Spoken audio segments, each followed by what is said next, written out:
Well, I'm here today with Dr. Helen Griffith. I'm in Sydney, and Dr. Griffith is in San Diego.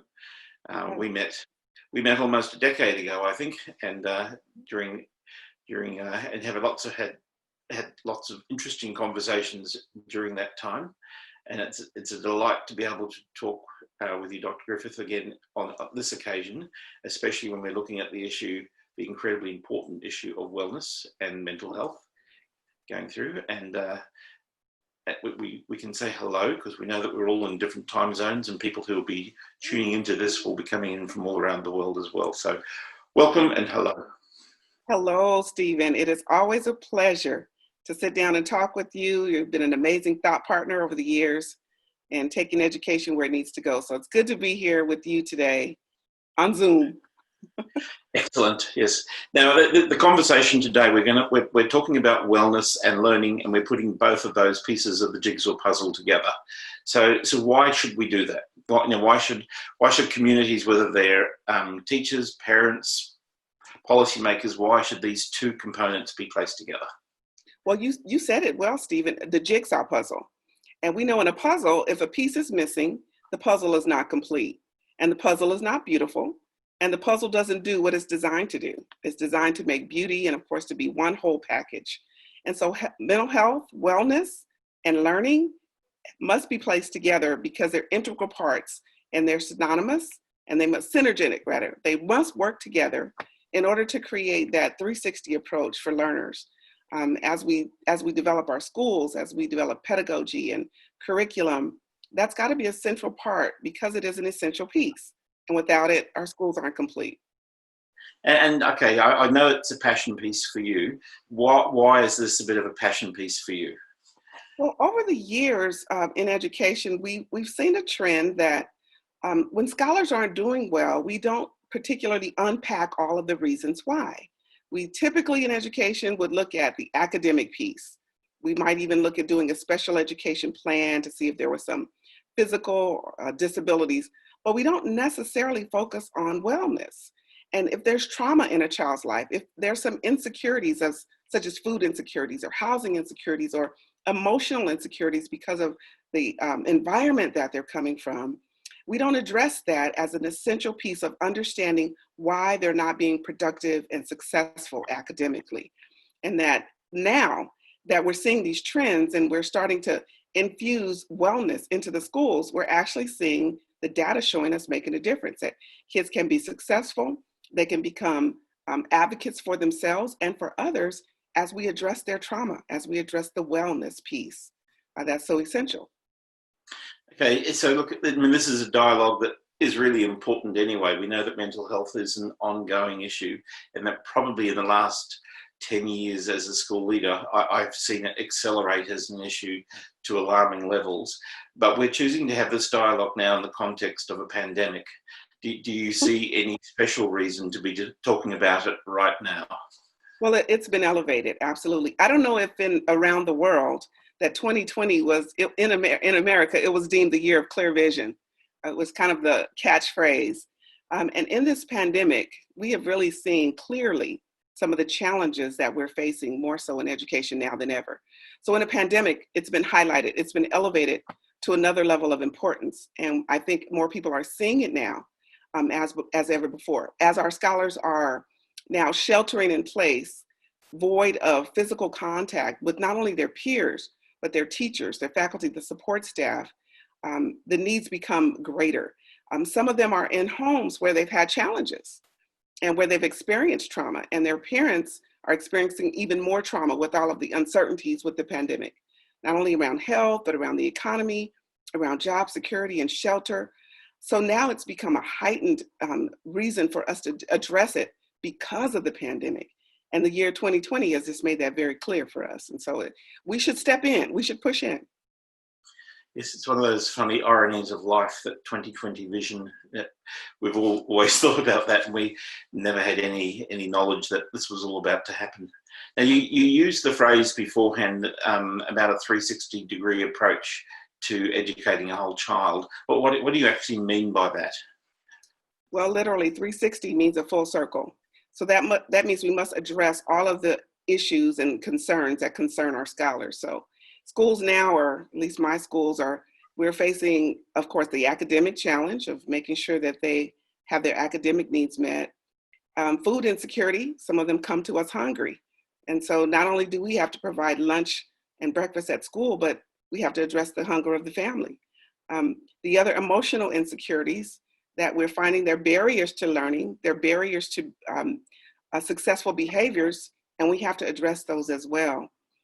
So we have to really wrap our arms around the entire child, and we have to have a multifaceted approach so that we can, of course, create these amazing global citizens that will be able to go out from our schools and create that same opportunity in whatever arena they find themselves. Okay, now I suspect that because of your empathy and compassion for people, this has always been something in your head.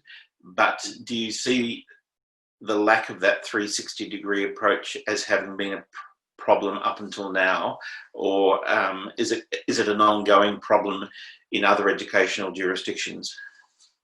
Well, the cog moves very slowly in large districts. You know, we've all been a part of large districts, and at least here in the United States, that was one of the reasons charter schools were formulated, so that they could be adaptable, flexible, turn on a dime. I'm sure many of the private schools are able to do the same. They are getting the message, but the ship is moving rather slowly, and the elephant is taking baby steps. Because it's a big challenge, it does require a significant amount of financial resources. We have to be creative in the way that we fund these opportunities, but nevertheless, we must be diligent and serious about making it happen because it is a pressing need. And I'm hoping the districts will look at some of the models that are there, and leadership for our district will join forces and understand that's something that we're just going to have to press into and really make a difference. But you're right, Stephen, it is a slow process, but I do believe we're all seeing the advantages. It's just, how do we make it happen? Keeping the conversation alive and forceful, and, you know, being very, very deliberate about those conversations and not being silent. Okay, so for some people, though, around the world, it's a new conversation and it's not been part of it. How might an educator or a community know that they've got to infuse thinking about wellness, well-being, mental health into their programs? What are the symptoms of when it's not there? Well, I think the first thing is to look at data. And any good school should be really collecting a diverse amount of data, varying degrees, perceptions data, as well as academic data, your systems data, and to see what is it saying to you. Survey your scholars and see what they're feeling. Look at the data around when they come to the, maybe when they're referred to the nurse's office or the health office, or when they're being referred to counseling, or what teachers are saying about what's the behaviors that are going on in the classroom. The PBIS, the Positive Behavioral Intervention Support System, that I know is one of the systems we use here in the United States, it talks a lot about data collection, and really looking at trends about what's going on. Then we need to let the data speak to us. And when scholars present themselves to us, then we need to begin to pull the layers back and understand why they're behaving the way they're behaving, or why they're having some of the difficulties, and ask those types of questions. So really, leaders who haven't engaged in those conversations, I would recommend they start looking at the data. They start doing data collection, specifically around what the trends that they're seeing, and then let the trends begin to speak to them. And then start to talk to other leaders and find out, so what are the possibilities of what we can create to mitigate some of the issues? Okay, so then if we're thinking about the data and we're bringing it down to the level of the student, to the child, I know that from my experience, it wasn't hard to identify that you might have had someone that was struggling with an issue in their final years of schooling that was way bigger than fear of exams, or way bigger than fear of assessment, and you had to have an intervention. You had to actually remove them out of a system, whatever else, just so that they could survive almost. But what do you see as a child potentially bringing to the table of their own learning that that's critical, and what does that mean for the community and for the teachers that actually interact with them? What should, in a practical sense, how should a teacher respond? How should a school respond to what a child has brought to the table? That's a very, very, very good point, Stephen. Number one, they bring their voice to the table. and we must listen to them. And when they bring their voice to the table, we must then empower them to continue to use that voice. For example, we had a scholar at one of my former schools in the 12th grade. She wrote her college essay, because we were a college prep program. She's writing her essay to get into college. She shared an experience, this is an English class, in her essay about being raped by her brother-in-law. So the teacher read the essay. Because we had the culture of understanding and listening to students and their, giving them agency and voice, she then brought it to the counseling team and brought it to the instructional support team. She brought the essay forward. We checked the essay out. Then we had a mental health clinician, fortunately on site, who brought her in for further investigation. We talked with her and found out that this was in fact true. It was still going on. Of course, we had to bring in the authorities, to bring in the parents, because it did become a legal matter. But we were able to get her the care that she needed in terms of the therapy to get her through that senior year. And not only that, but to address the trauma in the family, because it was actually happening with many of her sisters, and they had never spoken about it. So it's very, very important that when they give voice to a concern, and we must address it immediately, and we must address it at every level. And so we brought the team around her. She was able to, of course, finish that year, to continue in therapy, and to become, to gain that wellness that she needed to become a whole individual and a whole young lady. So there were community resources that we had to bring into play. When the scholar brings that voice to the table, we brought in, of course, the legal authorities. We had to bring in other voices from the community in terms of therapy for her sisters who were not a part of our school, and then therapy and support for the parents as well. So it is a village approach. But the first thing that is critical is the voice that they bring to the table. And sometimes it may not be as deliberate as you hear it in an essay, but they may make some type of indication in a classroom, in a discussion, and listen to them and then investigate. Don't bypass, don't minimize what you've heard and think, oh, I'm not. Investigate, especially if your eyebrow goes up in the least. But we've actually built into the DNA, Stephen, a culture where we address those things, and it becomes the way that we do business. And schools must consider that as well as we move forward in addressing wellness and learning together. Okay, now I am particularly interested to talk with you about some of those things that you've brought into the process of leading a school. And I know that the whole concept of bringing health clinicians into the environment has been an opportunity and a strategy for you as well. I'd love for you to talk about, okay, what have you done, and what does it look like, so that people can actually get their heads around that one. Right. Well, initially we were a new school, and we did not have reserves. We're a new public charter school. We didn't have reserves, of course, financial reserves. We were on a shoestring budget, just building the school, getting funding after the fact, and having to really go for grants and loans before. So we came up with a partnership, and that's where that community comes in with the university, a local university in San Diego. They were preparing at the graduate level mental health clinicians, and they have to do hours of certification before they can test to receive their certification. So in these hours that they do, their clinical hours, they're supervised by a licensed clinician. And we developed a partnership with another clinician, Nicholas Boyd, as a matter of fact, was his name. And he helped us design a project at our school where we could bring in the scholars, the students, the graduate students, to do their intern hours with us, while they would be supervised by the clinician. And then they would learn the rigors of school mental health and wellness, which is not really what they were training for. They were training for private practice. They were training to go in these other institutions, residential facilities, but not in the school setting. So we talked with the professor there. It was actually the University of San Diego. We started the partnership where the interns would come in, and all we paid was their supervision. So we didn't have to pay their salary. So we could afford that.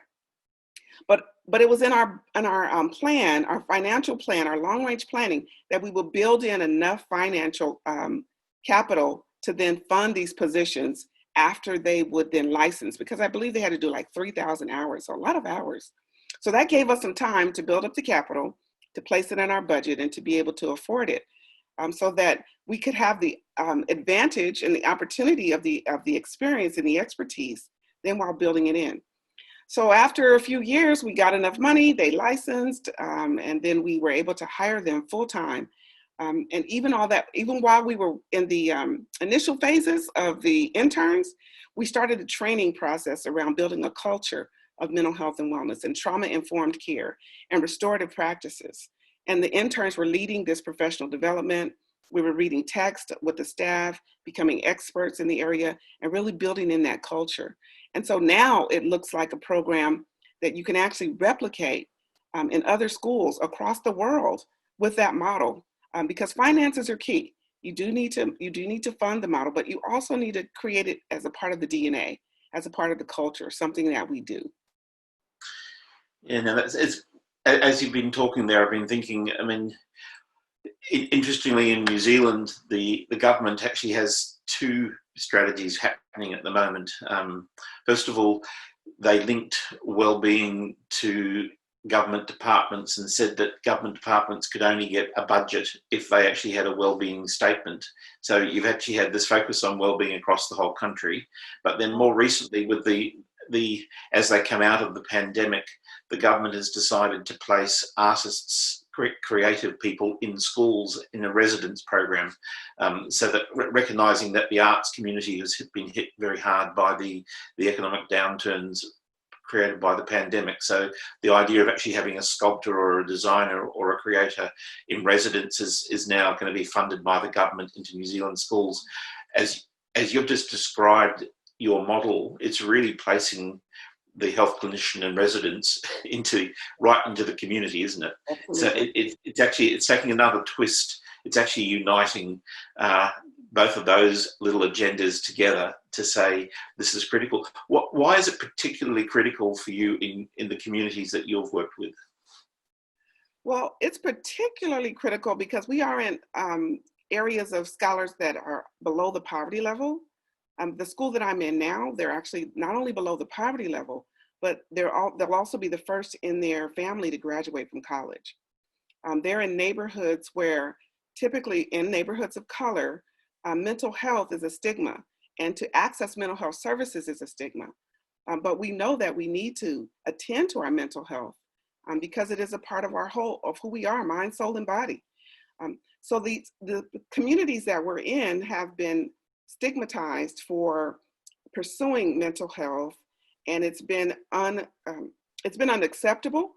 And so now we see the tide turning, and we need to do it with this new generation, with this next generation, so that we can change the tide forever and make it acceptable and to normalize it. What we found, Stephen, even after 1 year in our program, the scholars were very hesitant to access the services. We actually had to really build the culture where our mental health clinicians were going into the classrooms, sitting, tutoring, having conversations, so they could understand that that was a regular person they were talking to and not the crazy doctor. I'm not going to see Dr. Crazy because I'm crazy. So we had to normalize and really shift the thinking and shift the mindset. And then in the second year, we actually found that scholars, not only did they start to self-refer, but they started to refer their peers. And they started to take them by the hand and say, come on, let's go see Mr. Jones, because we need to have a conversation. I'm concerned about you. And they actually started self-referring. And then we started our training on Saturdays where the parents would come in. We called it a parenting collaborative, but it was really kind of AKA a parenting class around helping your child around wellness, taught by our mental health clinicians. The parents started wanting to bring other parents that weren't even associated with our school. So we know there's a hunger, there's a need, and there's a model that we can create to make sure that our scholars, our families, our communities are transformed. And like I said, because of the needs of our community, it was even more of a 911. And I hope 911 around the world means an emergency. Because it means an emergency here. That's the number you dial for the paramedic.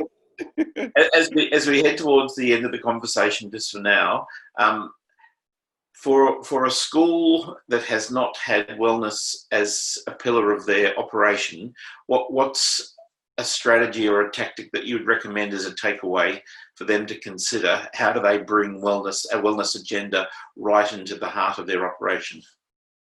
Well, I do believe they've probably been doing the wellness work and not really counting the wellness work. Typically where you have counselors on board, they're doing the work. Typically teachers take off the teacher hat and they serve as counselors. So I would recommend that they look at where they're doing the wellness work, where it doesn't appear to be the wellness work officially, and that they begin to highlight that work. Again, going back to the data, what is our data saying to us that our scholars need? What are the needs that we're seeing so we can address them specifically? And then I think when they look at that they've been doing it already, that they see the need to do more of it, then they can build a case and they can build the conversations and they can start getting momentum and champions to help the cause. Okay, now as we do conclude, I know there's an opportunity for people to continue working with you in a series that is going to run in July, where you're happy to take people through a lot of the content that we've actually just talked about today and help people to create their own program for their school. I guess we are in a context where if people haven't had this front and center in their thinking, or if they know that the community doesn't understand why it's so important going through, that there is an opportunity to work with you over the next few weeks to get that right down to a grassroots level. So we really appreciate that opportunity that you've provided. If people wish to take it up, and they can follow the different links on the Learnlife page to find that as well. So we thank you for that. I could stay talking with you for hours, because my feeling is that the communities that you work in are so blessed to have, I guess, your insights about this topic, because it is the key to ultimately enabling a lifelong learner within the individual. It's all of these things have to come together in order for people to progress and to grow. So it's fascinating to hear. Anyway, look, thank you so much for joining in the conversation today. Thank you, Stephen. We've appreciated your insights, and the dialogue will continue. Perfect. I look forward to it, and have a wonderful day, the rest of the day, way over there in Australia.